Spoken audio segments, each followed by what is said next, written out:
This is...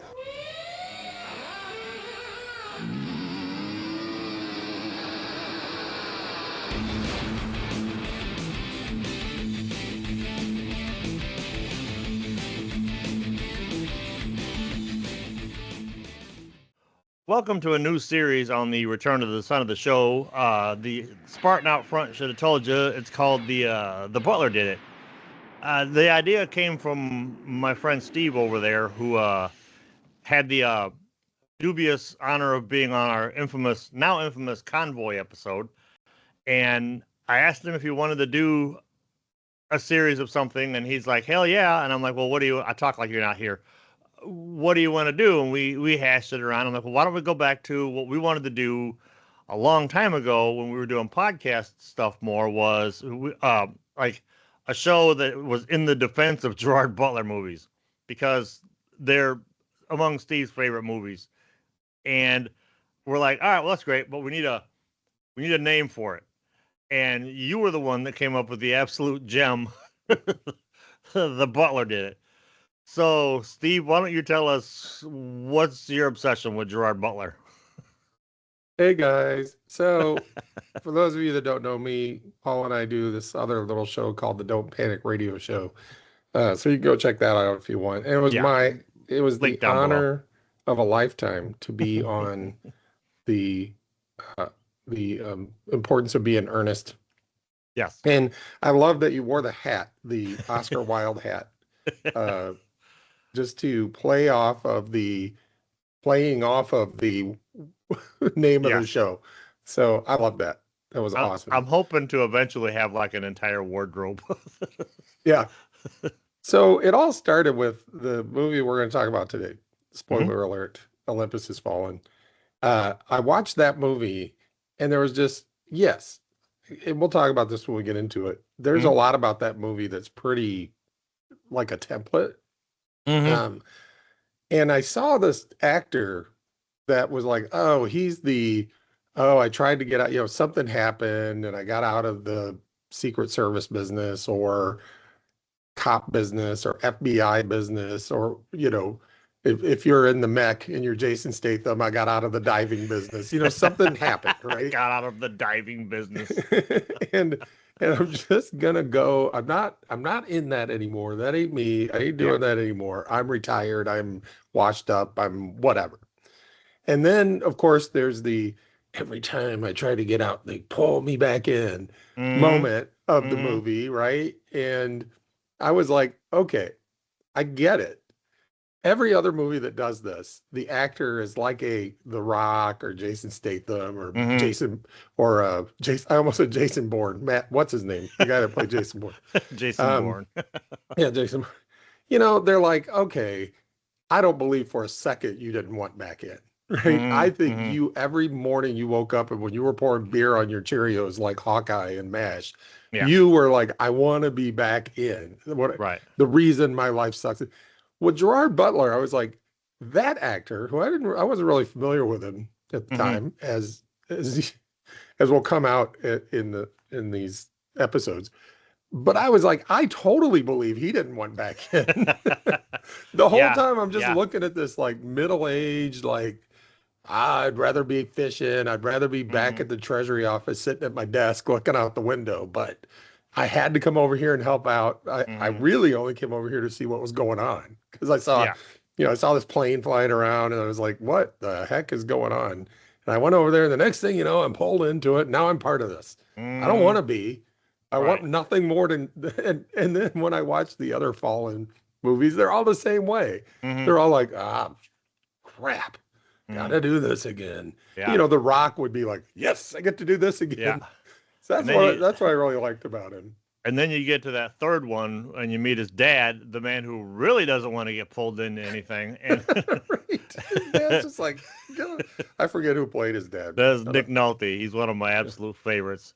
Well, it reminds me, I'm reminded of Arnold Schwarzenegger in The End of Days, like in the early 2000s, where he's this like down on his luck, alcoholic, pizza chomping, beer guzzling bodybuilder. Yeah. That doesn't work. I mean, he's sitting, he's shirt off, six pack packs the whole 9 yards, but Right. somehow he managed to maintain that body from drinking beer and eating pizza all day, every day. Whereas with Gerard Butler, you kind of, I mean, 300 notwithstanding, he looks like a normal guy, you Yes. know? Yes. I didn't even realize what good shape he was in. And I don't know how much CGI they used, but Uh, he's been in other movies where he's yeah, like ripped. He's yeah, become this action hero. Uh, it's the reluctant action hero that you really believe yeah, is reluctant. right.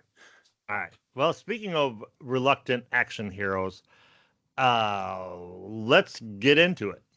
Everybody knows you did the right thing on that bridge. Even the president knows. You gotta learn how to get back into the real world.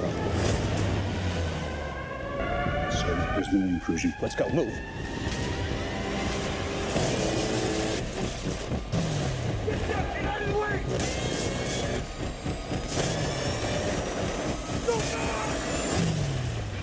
Olympus is falling.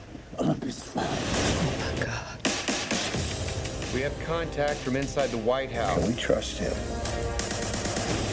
With all due respect, I'm the best hope you've got. All right. We're talking about Olympus Has Fallen. Spoiler alert, the Butler did it. This movie would have been just a guilty pleasure, like, bubblegum cotton candy movie for me. It would have been like if I'm flipping through the channels and run across it, I might watch it for a few minutes just to see the action scenes. But Gerard Butler made the movie for me, obviously, because of everything I just mentioned.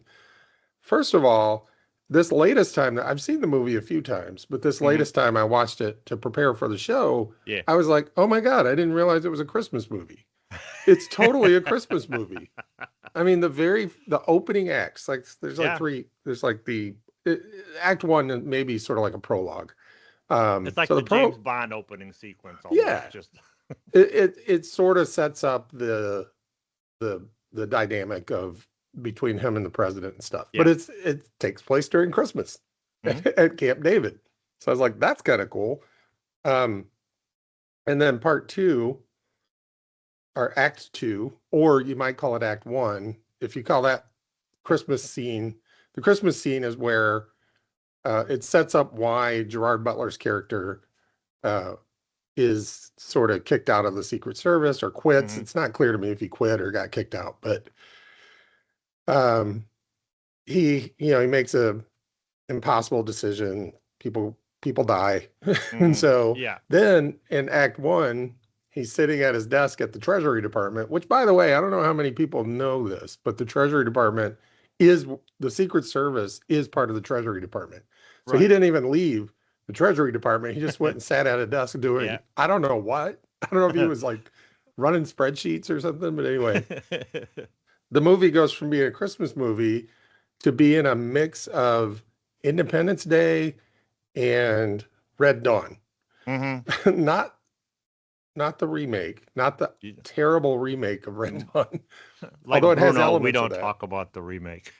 Well, the overlap with the remake of Red Dawn, by the way, is spoiler alert, it is the North Koreans again. Like, Those pesky North Koreans in a giant bomber or cargo plane. I'm not an expert on planes, but they so then it becomes Red Dawn, right? He the government's attacked or whatever, and then act three or act two, depending on how you count, is basically Die Hard. And when we were messaging about it, I didn't realize that everybody already knew that. I thought I was making this great discovery. I was like, wait, I've seen this movie a bunch of times. And now I'm like, okay, you got the guy who didn't want to be there in the first place is there, talking to the cops on the outside, going, I'm your only guy on the inside, and I'm your only hope of getting rid of these terrorists. And the guys on the outside doing stupid stuff, getting people killed. I'm like, that's Die Hard. The only thing missing is the friendly, likable black overweight cop. Well, that's where Morgan Freeman comes in. Okay. But it is a Die Hard knockoff, so to speak. But the biggest difference for me between this movie and Die Hard is the fact that John McClane sneaks around and hides all the time, Whereas Mike Flanagan or whatever is, or Finnegan, I forget what his name is. He sneaks around and stabs motherfuckers in the neck. Like Yeah. any chance he gets. It's like Mike I Benning think is his name. what's his name? Mike Benning. Mike Benning. Okay, Mike Flanagan. ING. Mike Flanagan was a guy my dad worked with back in the city. Your dad worked with the director producer of some really good horror movies, by the way. Yeah. Mm-hmm. But no, he just and I think his kill count on camera kill count is like 25, but that number is about 4 times that because you have to get from here to there. We don't get to see every single. Right, good point. Every single, and one of the things that I love about this movie is it's 2013. It was rated R. It made so much money, but it wasn't afraid to show squibs and blood and stabbing and machine gun fire just mowing down crowds. And so many movies around that time were trying to like stay on the PG level and the PG-13 level, that somehow these people would get shot and like dust would come off of them. It's like in the old days of the comics code, you could show blood, but it had to be black. I don't know. So they would color it in black, but it was fine. But it was like, so this movie made bank. It like tripled what it like, or quadruple or doubled. Yeah, it doubled like what it cost to make it, and it launched a franchise, and it was rated R. It was so different than so much other stuff, that was out at the time. I haven't given it much thought other than that. I don't know what a squib is, but it sounds pretty cool. The blood, the little blood packets squirting out. Yeah, like I said, it was it would be a movie I wouldn't pay much attention to if Gerard Butler weren't so believable. Mm-hmm. That's what makes it for me is how believable he is. Mm-hmm. All right, so they do the Die Hard thing right up to the scene where Mulder from the X-Files another spoiler alert, shows up and pretends to be on his side. Right? That's not Mulder, but that's okay. Is it Scully? Which one is it? No, that's what's his name? Is it Dermot? Hold on, Dylan McDermott, right? Did he play Mulder in the X-Files? No, but Dylan McDermott is the guy I like to call the guy you know is the obvious traitor. Does he just look like the guy from the X-Files? He fits that mold really well. It's the guy that played Mulder, and there's a couple other guys. They all kind of have that, like the dude from Will and Grace almost fits that category. I was going to say Will looks like he fits that. Yeah. All right. So anyway, Mulder shows up and is like, oh, we're buddies. Give me a cigarette, whatever. Just like the German dude in Die Hard, right? Yep. But again, to your point, the difference being it takes Gerard Butler about 3.4 seconds to figure out this guy's a traitor. Yes. Yeah. And he just plays him. And he does. He plays him, gets what he wants out of him, and then says, just has this great attitude of, like, I'm not going to let you go. You're about to die. Mm-hmm. But you can make up for everything, by helping me out here a little bit. Mm-hmm. And then I'll kill you. Right? Yeah. Like it wasn't one of those feel good, like, and then he gets out and he's sorry. He goes to prison, but Gerard Butler turns and he hears the click and he turns around and shoots him before he gets shot. That kind of thing. No, he just kills him. Yep. He's merciless. Yes. He's got a job to do. Mm-hmm. And he does his job. So again, this episode's full of spoilers. For a 15-odd-year-old movie. Unless you've never seen a movie in your life, eventually Mike Benning wins. Sure, the Butler did it, right? He got everybody out of trouble or whatever after killing a whole bunch of people. Oh, the other thing I love about it is nobody's off the table when it comes to people getting killed. Oh man, the way they beat that woman killed. Around, I forget what position she was, but she was like the Secretary of Defense or something. Just the way they just manhandled. Yep. Yeah, because they really wanted you to hate these guys. Yeah. You know, he got this, skinny white woman that looks like she couldn't fight her way out of a wet paper bag, and they're just beating the crap out of her because Right. they're Right. bad guys. It's what bad guys do. So one of the things I didn't like about it was the patriotic undertones. Now I get why they have to do that, because you get a lot of free help from the military if you make the United States look good, right? Yeah. If you don't, you don't get that free help from the military, right? So they probably, some of the, like the fighter jets and the whatever that was, the cargo plane or the bomber, whatever it was, that was probably all free. The military probably just said, sure, we'll fly those in for you, as long as you make us look good. So I get why they did it, but they also didn't do it 100. They made that general dude was like the general from Dr. Strangelove. He's like, no, we gotta Robert nuke him Forster, right now. Yeah, I love Robert Forster, and like he was perfect. He comes off as this like hard-nosed, hard ass, and then about halfway through the movie, he's just completely flummoxed, and it's great. Yeah. He would be like the FBI in Die Hard. Like, this is our jurisdiction now. He's like, he's like trying to do it his way. So the message, I was trying to figure out the message at the end, because at the end, president makes a speech. There's Mike, is it Banning or Benning? No, I'm not sure. Anyway, Gerard Butler standing there, everything feels great. You're hearing, like, they're playing this patriotic music. And I'm like, what's the message? What are they saying makes America great? Strength and security? No. Like, these guys basically with a few garbage trucks and one plane took out, the most secure building supposedly in the world. Great military? Again, not really. The military was just like, we don't know what to do. We'll try something. Technology? No. There's these two advanced fighter jets. They get taken out basically by, I don't know, machine guns on a cargo ship. Yeah. Like, they had no countermeasure or no, like, well, one of us fly above them where they can't see us just in case they try something silly. It's like, no, the technology didn't work either. Like, they don't have anything else waiting in the wings. Right, exactly. There are ways to do these things, right? Yeah. So ultimately, America's problems will be solved by an individual who really gets lucky. He got lucky a bunch of times and wasn't even supposed to be there in the first place. I'm not even supposed to be here today. I'm not even supposed to be here. I'm supposed to be sitting at my desk. We were getting Chipotle brought in for lunch. And so I just thought that was kind of funny, because even though they had this swelling of patriotic feel good, and they probably got the free military help. I could have looked that up. I didn't, but they probably got the free military help and stuff.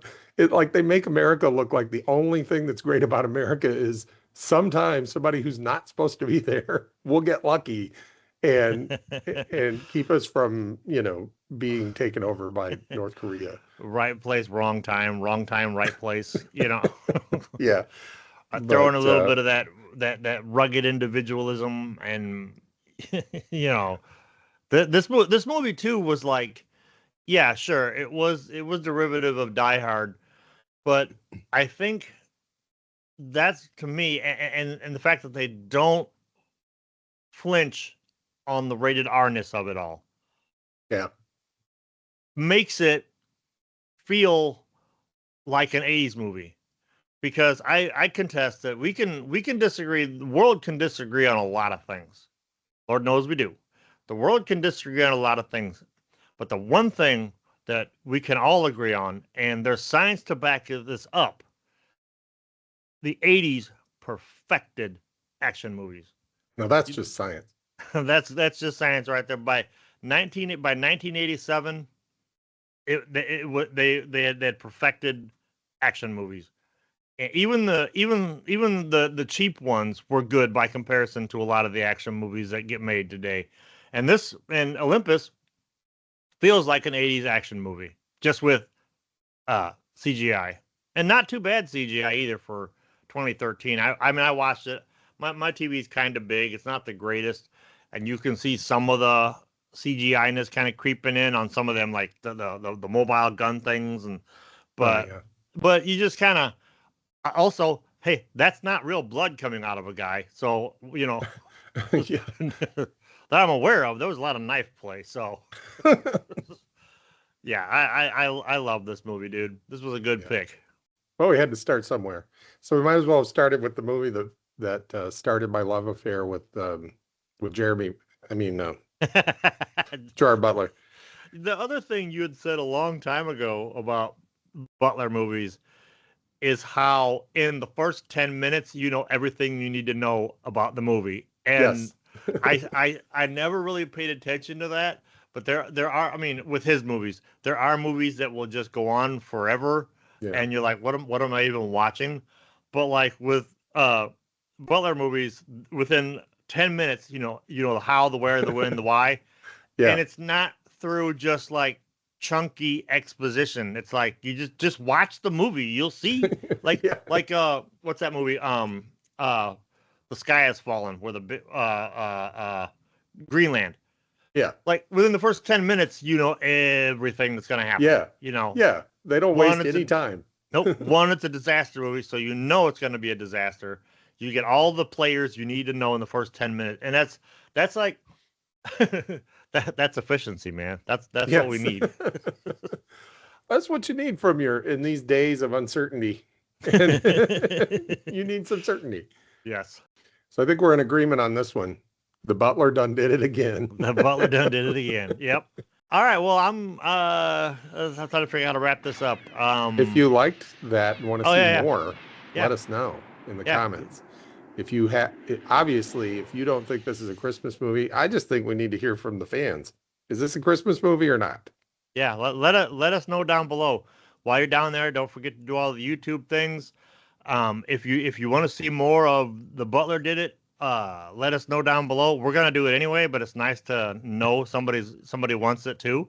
And for Gerard Butler, for Mulder from X-Files, for my good buddy Steve, I'm Paul, and this has been The Butler Did It.